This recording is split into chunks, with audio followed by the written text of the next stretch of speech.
Favourite serials இனி டிவிக்கு முன்பே சன் நெக்ஸ்ட் ஆப்ல ஜாலியா எல்லாருக்கும் முன்னாடியே பாருங்க. இப்பவே சன் நெக்ஸ்ட் ஆப்பை டவுன்லோட் பண்ணி சப்ஸ்கிரைப் பண்ணுங்க. அப்பா அப்பா என்னப்பா பேசுனீங்க? என்ன மன்னிச்சிரு தாயி, என்ன மன்னிச்சிரு.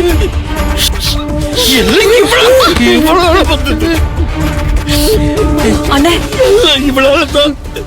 இது முதல் தடவை மட்டும் இல்ல, பிள்ளைங்க பிள்ளைங்கன்ற பாசத்துல கதறி கதறி அழுது என்ன சொல்ல முடிய வச்சுட்டா.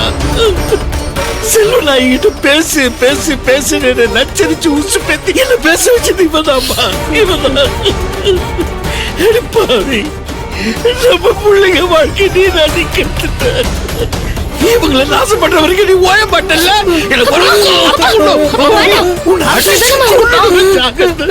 நீங்க முதல்ல உட்காருங்க. உட்காருங்கப்பா, உட்காருங்க. தாய்,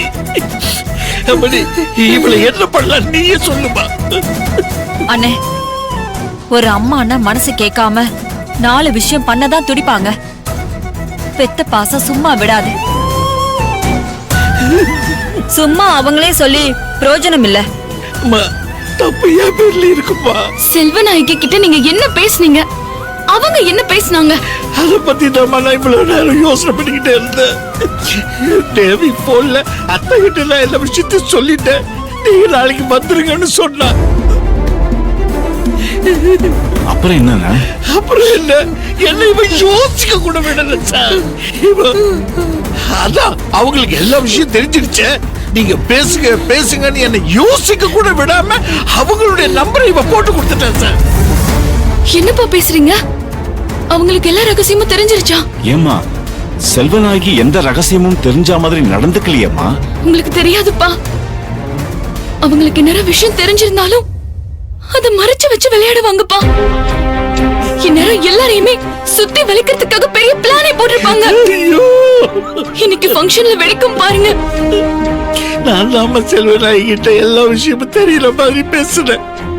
செல்வநாயகிக்கு இந்த நிமிஷம் வரைக்கும் எந்த விஷயமும் தெரியாத மாதிரி நம்ம இருக்கு. அவங்களுக்கு இன்னும் நாங்க தான் அப்பா அம்மான்னு தெரியாது போல இருக்குப்பா. நல்லா யோசிச்சு சொல்லுங்கப்பா. அவங்க ரொம்ப பயங்கரமான ஆளு.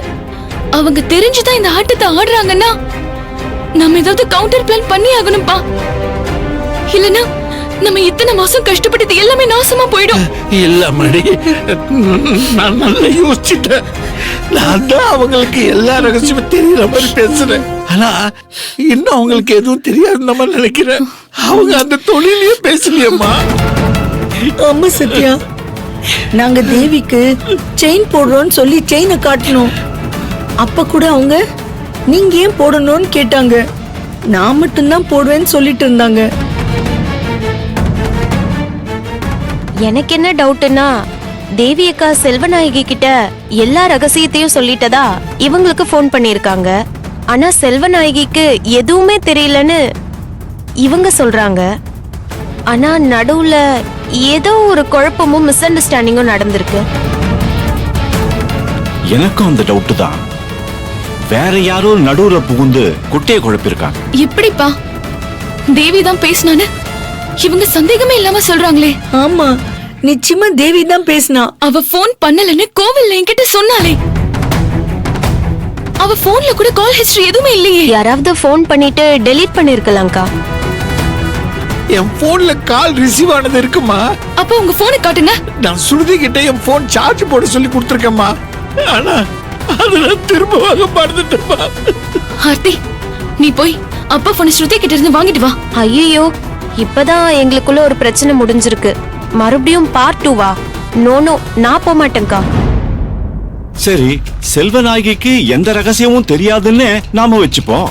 இல்லைங்க, அவங்களுக்கு தெரியாதுங்க. நான் சொல்றேன், கடவுள் புண்ணியத்துல நாங்க கத்தி மேல நடந்து தப்பிச்சிருக்கோம். அப்ப தேவி ஏன் அப்படி பேசினா? இல்ல தேவி மாதிரி வேற யாராவது பேசிருப்பாங்களா? ஸ்ருதிக்கு கொஞ்சம் மிமிக்ரி எல்லாம் வரும். காலேஜ் ஃபங்க்ஷன்ல அவார்ட்லாம் வாங்கியிருக்கான்.